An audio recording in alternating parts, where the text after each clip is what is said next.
Oke, kita lanjutkan ya kuliah paleoklimatologi untuk hari ini.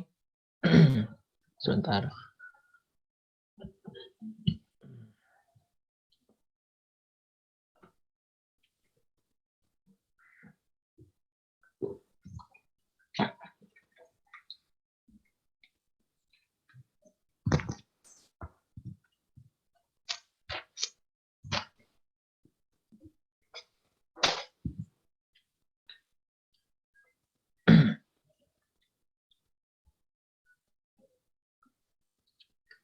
Oke, jadi baik, sebelum kita mulai, Bismillahirrahmanirrahim.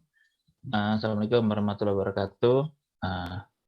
Kita mulai untuk pertemuan yang ke berapa ya? 11 atau 12 gitu ya, kalau nggak salah. Atau 10 untuk kelas paleoklimatologi ini. Jadi dengan hari ini masih ada 4 kali lagi pertemuan materi ya. Setelah itu kan akan ada presentasi dan diskusi dari kelompok yang sudah ditentukan. Nah, mungkin dari sekarang sampai 4 minggu atau 3 minggu depan ini materinya mungkin tidak akan sebanyak sebelumnya ya. Mungkin akan lebih singkat. Dalam artian mungkin 1 jam atau ya 1 jam lah maksimal itu sudah bisa selesai gitu. Jadi sisanya jika ada pertanyaan saya persilakan, atau kalau tidak ada silakan melanjutkan dengan diskusi atau kerja kelompok gitu ya, melanjutkan kerja kelompok yang untuk presentasi di 2 minggu terakhir sebelum nanti ada UAS gitu ya.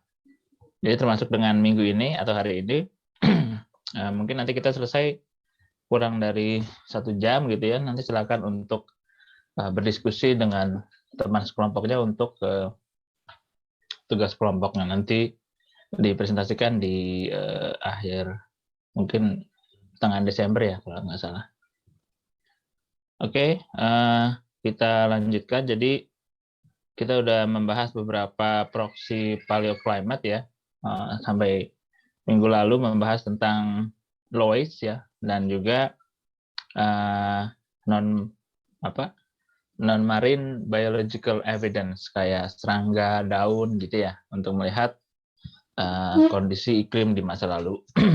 Nah, hari ini kita masuk ke salah satu proxy yang juga melihat kondisi iklim di masa lalu, yaitu pollen ya, pollen analisis. Jadi ini juga seperti halnya dengan LOIS yang banyak digunakan di negara-negara subtropis ya. Pollen ini juga sama.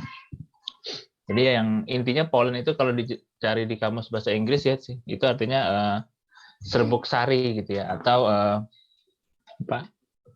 bagian tanaman yang dapat terbang gitu ya, tergantung dari kecepatan dan arah angin gitu. Jadi nantinya ini bisa menjadi indikator angin atau pergerakan angin di masa lalu. Mungkin di bagian ini juga tidak akan sedetail di bagian sebelumnya gitu ya. Jadi hanya lebih kepada contoh-contoh penelitian atau hasil studi yang sudah ada, bagaimana iklim juga bisa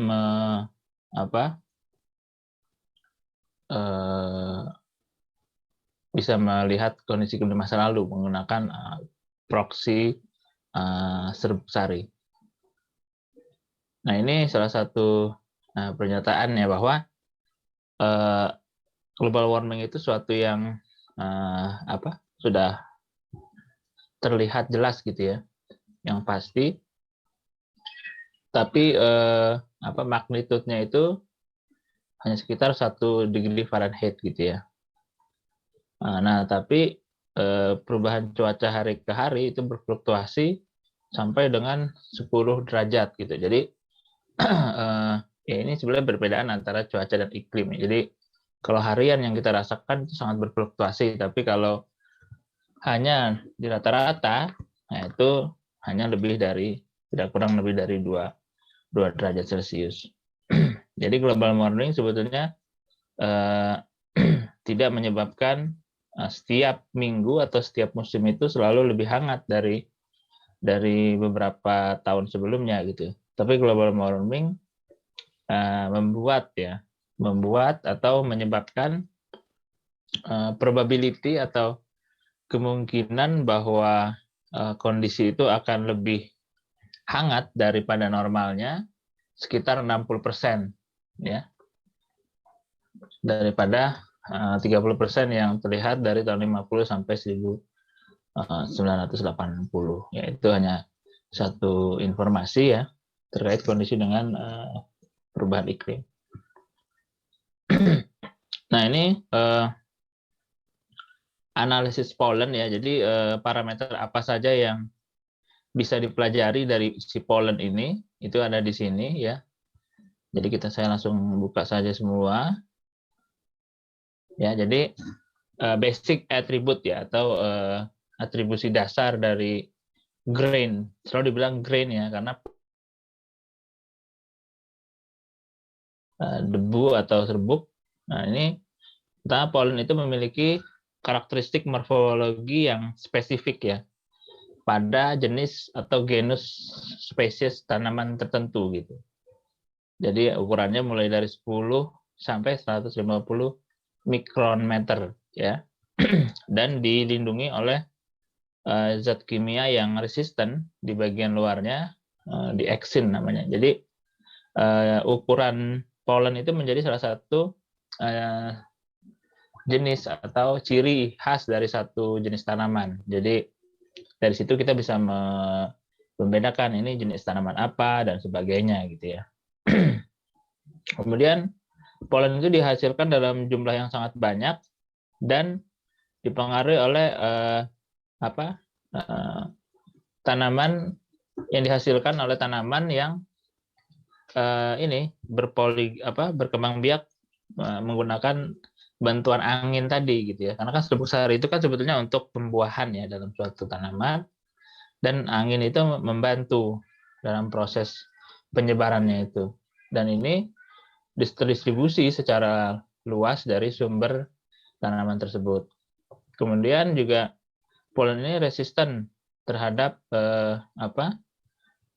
peluruhan yang terjadi di sekitar tanaman tadi, sekitar lingkungannya ya. Kemudian terakhir adalah bahwa polen ini menunjukkan jenis vegetasi alamiah yang ada di saat tersebut, di saat polen itu dihasilkan ya. Jadi ketika polen itu berterbangan, nah itu bisa menggambarkan kondisi vegetasi di sekitar itu tuh seperti apa. Apakah tanamannya itu tropis, apakah subtropis, apakah banyak jenis pohon tertentu gitu ya. Jadi ini memang perlu ahli pollen gitu ya, artinya yang memahami gitu jenis-jenis tanaman dengan karakteristik pollen tertentu. Sehingga dari situ diperoleh informasi iklim di masa lalu seperti apa. Jadi kalau dia banyak hutan hujan tropis, berarti kan ya jenis klimatnya itu misalkan panas dan lembab gitu ya. Nah, jadi dari situ mengkonekkan atau menghubungkan antara analisis pollen dengan iklim masa lalu. Nah, ahli pollen ini disebutnya dengan palynologis ya, ahli pollen atau ahli analisis pollen itu mengadopsi uniformitarian principle ya.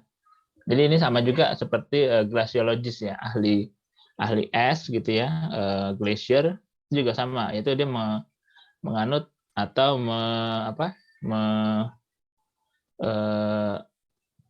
memahami atau mengadopsi prinsip uniformitarian. Apa itu uniformitarian? Yaitu lalu dia harus memahami kondisi masa ini, masa kini atau saat ini gitu ya.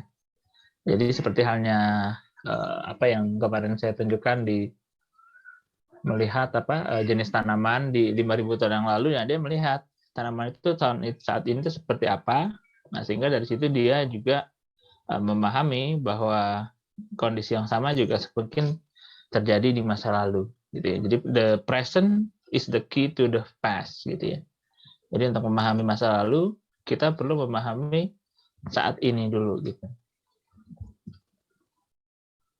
Kita lanjut. Nah, ini salah satu problem itu adalah di masa glasial ya, saat kondisi dingin itu vegetasi itu mungkin saja berubah ya, dalam hal merespon terhadap perubahan karbon dioksida daripada perubahan suhu gitu ya. Karena apa? Karena tanaman ini kan juga menggunakan karbon dioksida ya. Jadi kan dalam proses fotosintesis tanaman membutuhkan karbon dioksida, yaitu menyerap karbon dioksida yang ada di udara, dan juga untuk bernafas ya. Bernafas sebaliknya, dia menghirup oksigen menghasilkan karbon dioksida. Jadi tanaman itu lebih rentan terhadap perubahan karbon dioksida dibanding daripada perubahan suhu gitu ya. Nah, ini adalah basic dari pollen analysis ya. Ini dari bukunya si Bradley itu yang saya share kemarin. Ada satu bab khusus tentang pollen itu. Jadi kalau dilihat sumbu X itu adalah waktu dalam 10 pangkat ya. Jadi puluh tahunan, ratusan tahun, ribuan tahun sampai dengan ratusan ribu tahun. Nah, sedangkan di sumbu Y-nya adalah ruang dalam ratusan meter persegi, puluhan ribu meter persegi dan sebagainya. Nah, jadi ini untuk daerah small hollows gitu ya, itu biasanya kan adanya kebakaran dan sebagainya. Tapi untuk peatland, lahan gambut, seperti lakes gitu. Jadi dari situ bisa lihat inilah skala dari pentingnya dalam mendefinisikan informasi yang dapat diperoleh dari analisis pollen. Informasi tentang iklim ini diperoleh dalam skala temporal yang lebih besar dan spasial yang lebih besar, terutama dari lakes ya, atau danau dan peatlands, lahan gambut gitu ya. Sedangkan pada spasial dan temporal yang lebih kecil ya, faktor non iklimnya itu yang mendominasi gitu. Jadi kita hanya bisa melihat dalam skala yang luas dan skala yang secara luas, secara temporal dan spasial gitu. Jadi ribuan tahun, puluhan ribu tahun gitu. Karena kalau dalam skala yang kecil itu pollen ini dipengaruhi oleh ini signalnya. Jadi faktor-faktor non iklim. Nah, ini adalah contoh ya, gambar dari pollen gitu kalau dilihat di mikroskop. Kira-kira seperti ini salah satu jenisnya. Jadi bisa tahu mana yang jenis apa, itu dilihat dari sini. Nah, ini adalah tampilannya grain pollen, kira-kira seperti ini. Nah, ini exin itu adalah lapisan terluarnya tadi. Nah, ini ada dalam-dalamnya juga. Ini saya sendiri sih belum tidak memahami, tapi ya minimal kita tahu ya secara umum gitu bahwa memang ada proksi pollen, grain of pollen.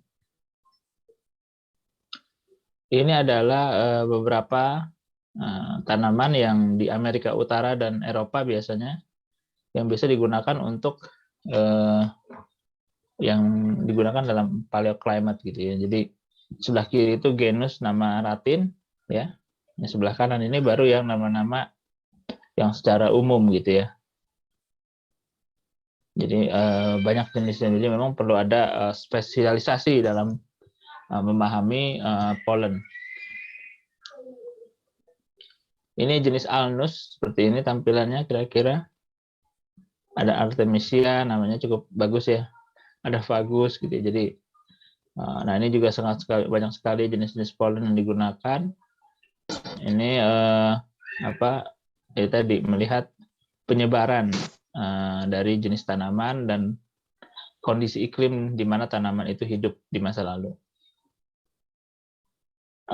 Kemudian bagaimana what is the response time of vegetation to climate change? Jadi bagaimana atau berapa waktu respon yang dibutuhkan oleh vegetasi terhadap perubahan iklim ya. Jadi jadi ada beberapa hasil bahwa memang menunjukkan bahwa vegetasi ini ya sensitif gitu ya terhadap perubahan iklim, terutama di 100 sampai 150 tahun gitu ya, di mid latitude khususnya atau lintang menengah. Biasanya itu waktu yang dibutuhkan oleh vegetasi untuk menyesuaikan dengan kondisi iklim. Kemudian dalam pollen diagram itu juga terlihat persentase dari satu spesies itu bisa berbeda-beda ya responnya. Kemudian yang paling bawah itu palynologis dapat juga menghitung density flux dari pollen, yaitu banyaknya jumlah grain ya yang akumulasi dalam satu sedimen surface per unit of time. Jadi itu salah satu metode yang digunakan untuk melakukan analisis pollen. Ini hanya tambahan lainnya. Ini contoh persentasenya ya. Jadi yang A itu hickory, yang B itu oak. Ini kayaknya jenis-jenis tanamannya ya. Ini di tanaman di Michigan. Compared to the percentage of pollen P ya from the same trees in the modern pollen rain gitu ya. Jadi yang sebelah yang A itu sebelah kirinya itu yang dari masa lalu ya. Sedangkan yang P sebelah kanan tuh yang kondisi saat ini gitu. Jadi yang dilakukan adalah proses perbandingan dengan kondisi pohon di masa yang saat ini. Modern pollen data based on analysis of uppermost lake sediment. Nah, jadi memang melihatnya juga dari sedimen danau gitu ya. Jadi pollen tidak bekerja tidak menempel sendiri, jadi dia bisa menempel ke sedimen danau dan sebagainya, baru dipelajari. Nah, ini contohnya saja bagaimana perhitungan tadi itu dilakukan, yaitu menghitung density pollen flux gitu ya. Jadi ada caranya. Ini contoh pollen flux values di plot ya, dan dilihat dengan radiokarbon atau karbon 14 tadi dibandingkan kira-kira seperti ini. Jadi kandungannya pada tahun tertentu itu berapa banyak gitu ya. Nah, itu menunjukkan kondisi di tahun tertentu itu apakah kering atau basah atau lembab atau dingin misalkan ya. Ini yang hubungannya.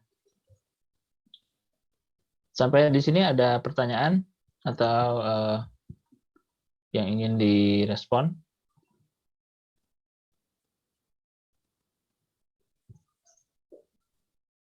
Mungkin belum ada, Pak. Oke, belum ya. Nanti bila ada silakan langsung ditanyakan. Ini kita lanjut. Ini adalah kondisi Amerika Utara ya, Amerika Serikat. Itu di atas adalah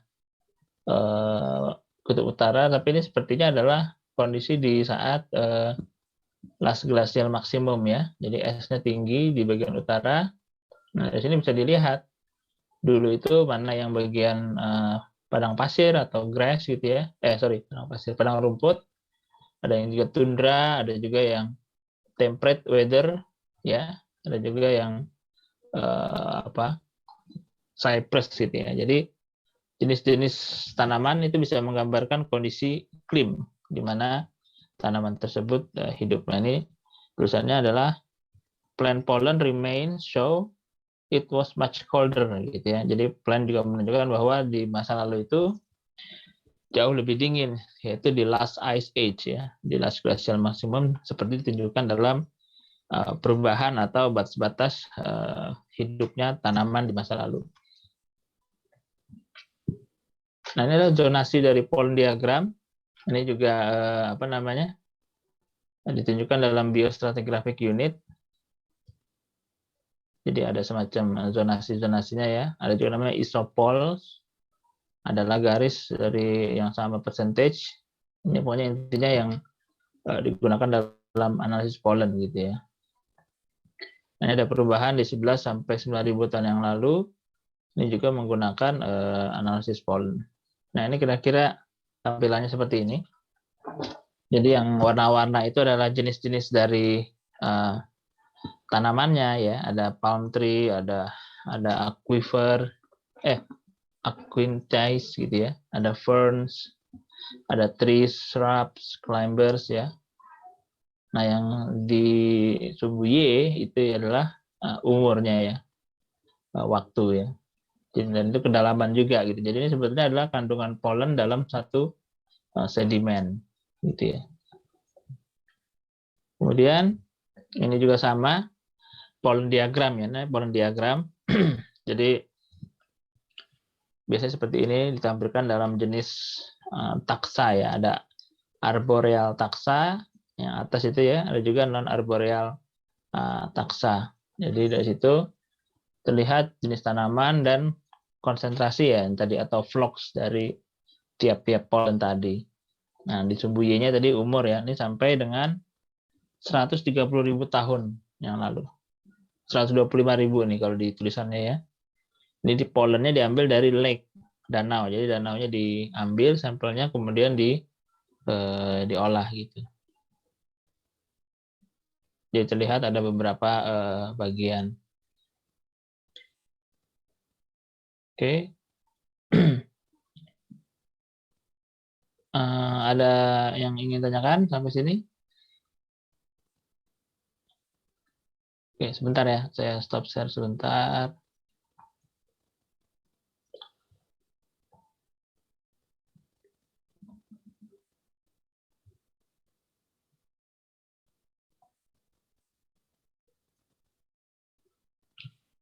Sebelumnya ini hadir semua ya?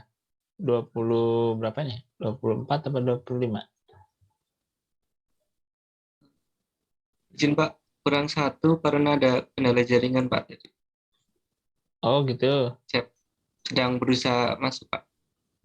Iya, iya, iya. Kalau sekarang masih juga belum ke kampus ya? Masih online terus ya? Siap masih Pak, masih di rumah. Oke. Sebentar.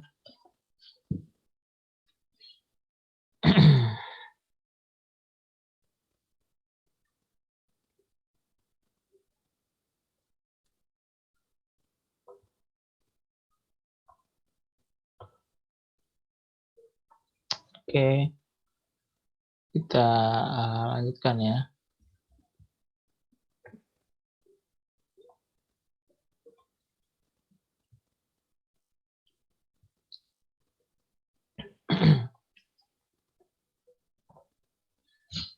Oke, kita lanjutkan. Nah, ini juga adalah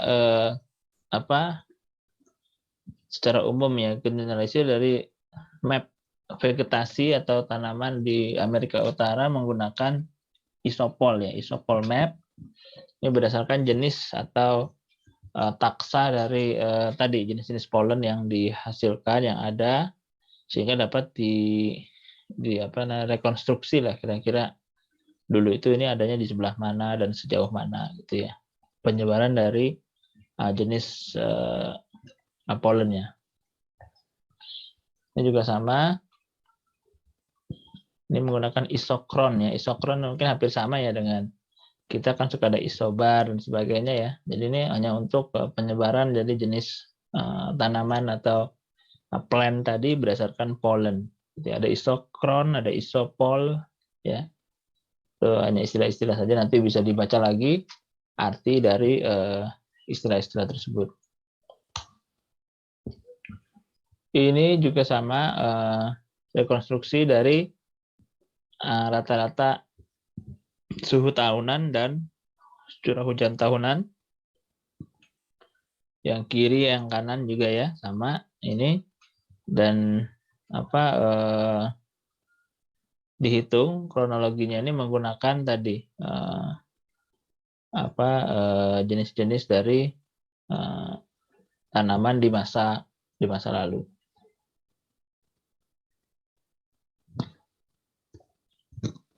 Kemudian sama ya, jadi tadi ini rekonstruksi suhu dan curah hujannya.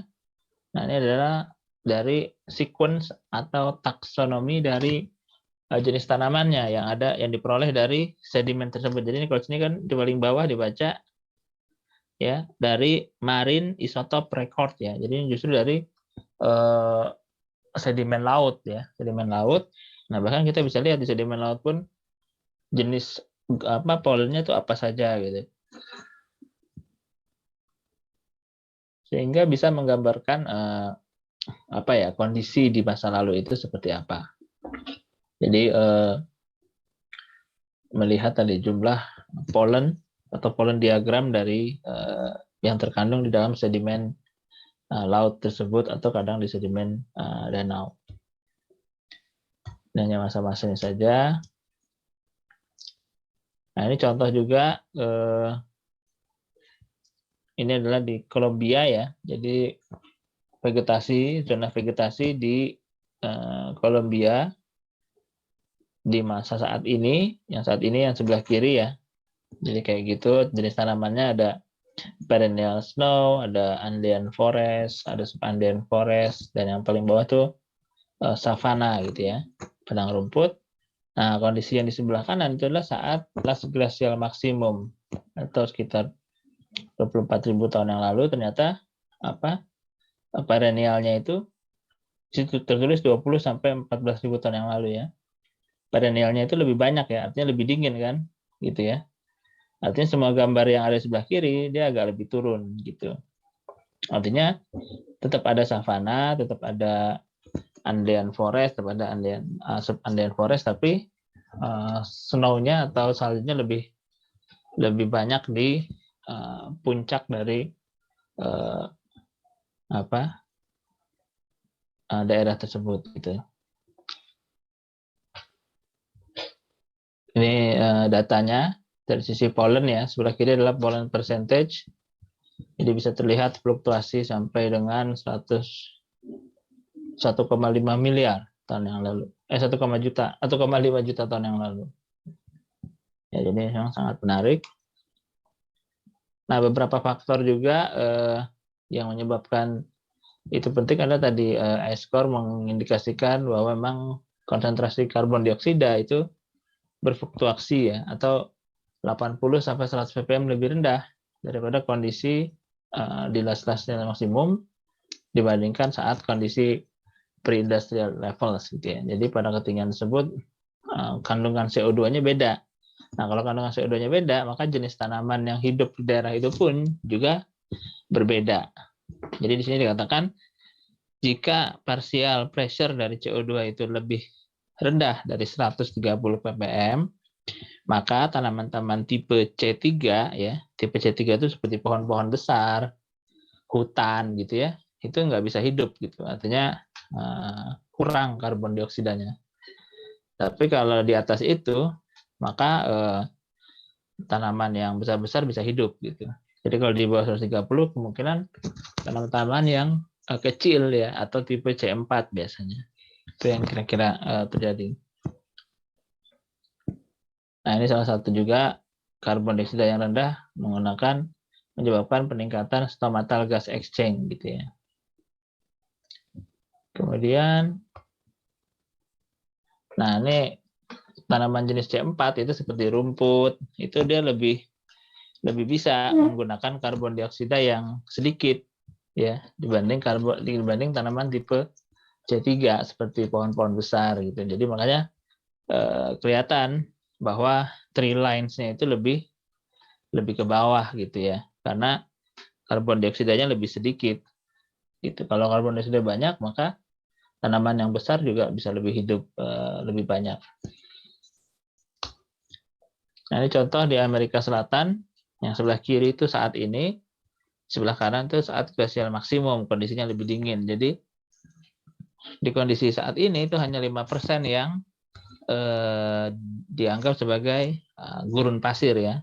Tapi yang di sebelah kanan tuh karena lebih kering dan lebih dingin ya, maka di sini dikatakan setidaknya 25% dari daerahnya ini adalah padang pasir. Tapi juga lebih dingin itu dilihat di bagian selatan Patagonian Ice Cap itu termasuk di Argentina itu tutupan esnya makin banyak ya. Dan tropical rainforest itu di Amazon itu tadinya lebih banyak saat ini dibanding kondisi di last glacial maksimum.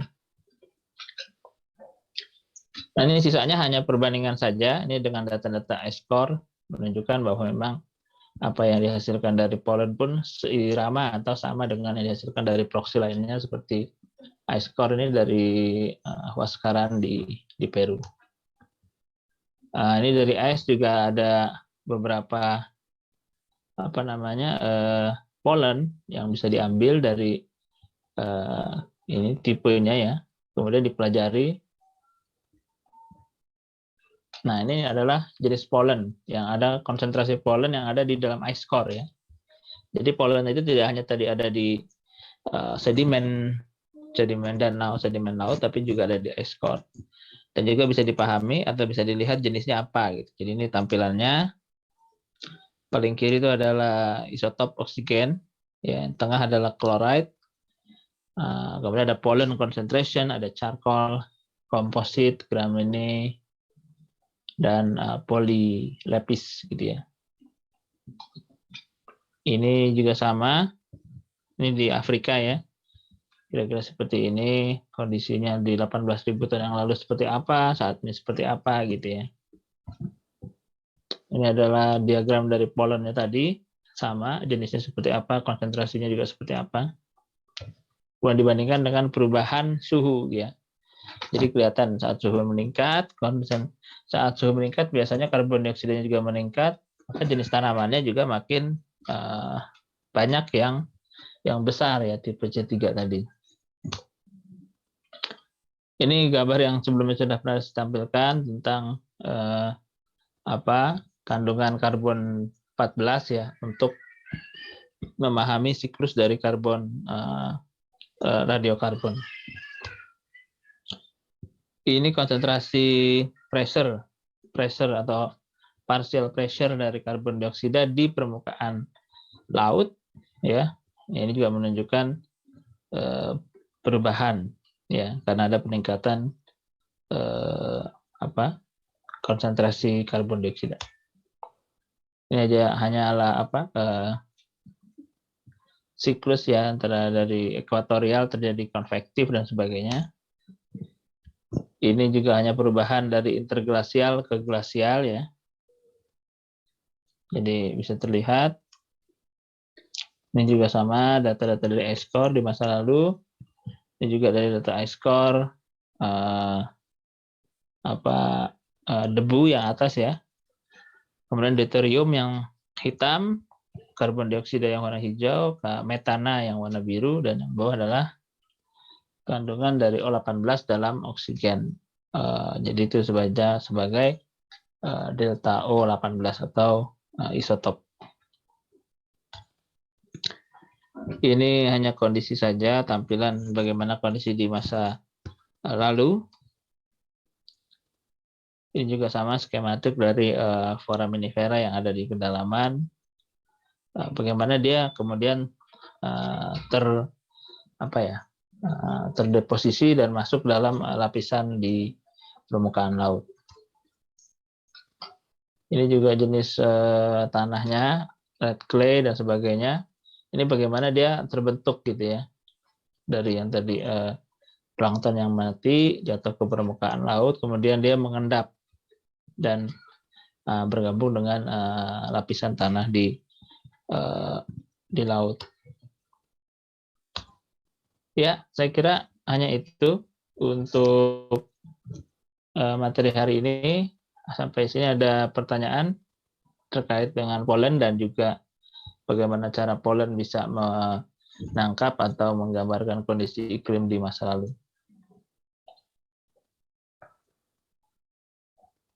Ada pertanyaan?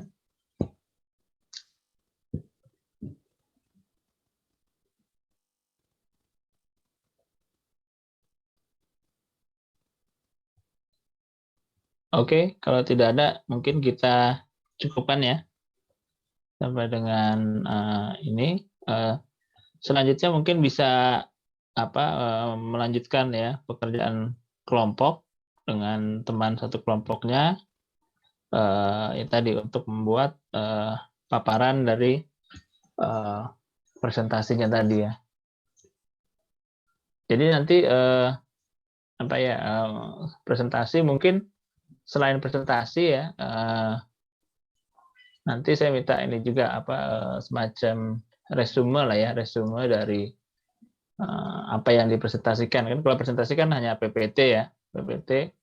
Nah, mungkin nanti itu bisa dituliskan juga dalam 1 atau 2 halaman, semacam resume gitu.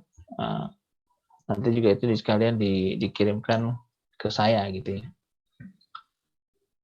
Oke, kalau tidak ada pertanyaan, mungkin saya cukupkan sampai di sini. Terima kasih atas kedatangannya dan untuk ikut dalam kelas yang ini secara aktif. Baik, saya tutup. Terima kasih. Assalamualaikum warahmatullahi wabarakatuh. Waalaikumsalam Waalaikumsalam warahmatullahi wabarakatuh. Terima kasih, Pak. Terima kasih ya.